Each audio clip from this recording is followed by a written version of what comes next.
Night করে এসে ঘুমাচ্ছিলাম, ঘুম ধরতেছিল না, তাই ভাবলাম একটু হেঁটে আসি। হাঁটতে হাঁটতে এমন এক জায়গায় এসে পৌঁছেছি যেখানে শুধু বালু বালু আর বালু, যত দূর চোখ যাচ্ছে শুধু বালু। বালুটা পার হওয়ার পরেই আমি এমন সুন্দর একটা জিনিস দেখতে পেলাম। এই দেখেন, এটা সম্ভবত বট গাছ, বট না, পাকড় গাছ। এর শিকড়গুলো এতগুলা দূর থেকে দেখা যাচ্ছে, অনেক অনেক। এটা দেখে আমার সেই জীবনানন্দ দাশের কবিতা মনে পড়তেছে। এর শিকড়গুলো একদম চুলের মতো নিচের দিকে নেমে আসছে। এই দেখেন কি সুন্দর,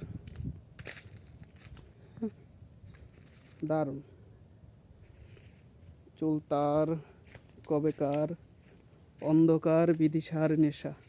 দেখেন শেষই হচ্ছে না, অনেক অনেক, যত দূর চোখ যাচ্ছে। অনেক। ও, আরেকটা দারুণ জিনিস দেখেন,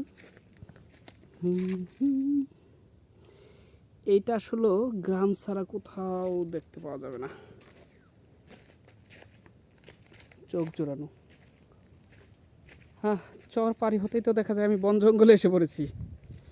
দুই দিকে ঘন জঙ্গল, মাঝখান দিয়ে রাস্তা। আমি হেঁটে চলেছি, দেখি কত দূর পর্যন্ত যেতে পারি। ধন্যবাদ সবাইকে।